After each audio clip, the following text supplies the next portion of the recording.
मायावती के फैसले से गठबंधन में तकरार। यूपी की 80 सीटों पर 1-1 नहीं होगा मुकाबला। यूपी में जाएगा त्रिकोणीय मुकाबला।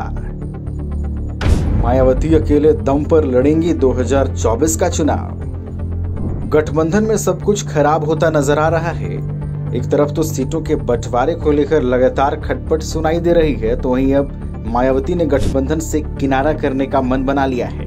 मायावती के निर्णय से विपक्षी गठबंधन का खेल बदल सकता है, क्योंकि अब देश में सबसे अधिक लोकसभा सीटों वाली यूपी की 80 सीटों पर 1-1 मुकाबला नहीं होगा। सभी सीटों पर त्रिकोणीय टक्कर तो होगी ही होगी।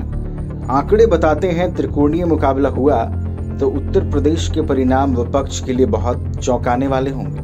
बहुजन समाज पार्टी के प्रमुख मायावती ने सोमवार को अपने जन्मदिन पर 2 ऐलान किए। पहला ऐलान ये कि 2024 का चुनाव अकेले दम पर लड़ेंगी। इसके साथ ही उन्होंने दूसरा ऐलान ये किया है कि चुनाव परिणाम के बाद की संभावनाओं को देखते हुए गठबंधन में शामिल होने पर फैसला वो बाद में करेंगी। मतलब इंडिया अलायंस में शामिल होने की चर्चाओं पर खुद मायावती ने विराम लगा दिया।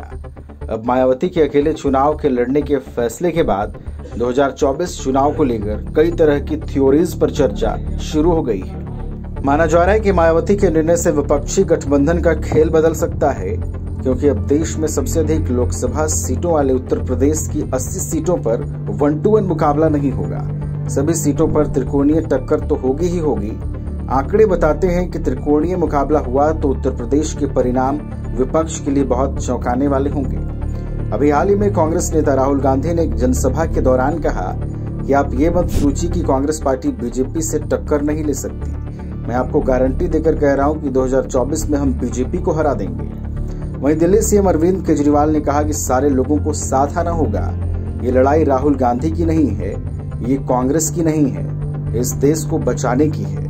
वहीं उद्धव ठाकरे ने कहा था कि हम सब इकट्ठा आए हैं और पक्का भरोसा है कि कामयाब रहेंगे, हो जाएंगे, और देश की जनता के मन में एक डर है कि अब क्या होगा। तो हम इतना आपको एहसास दिलाना चाहते हैं, विश्वास दिलाना चाहते हैं, डरो मत, हम हैं।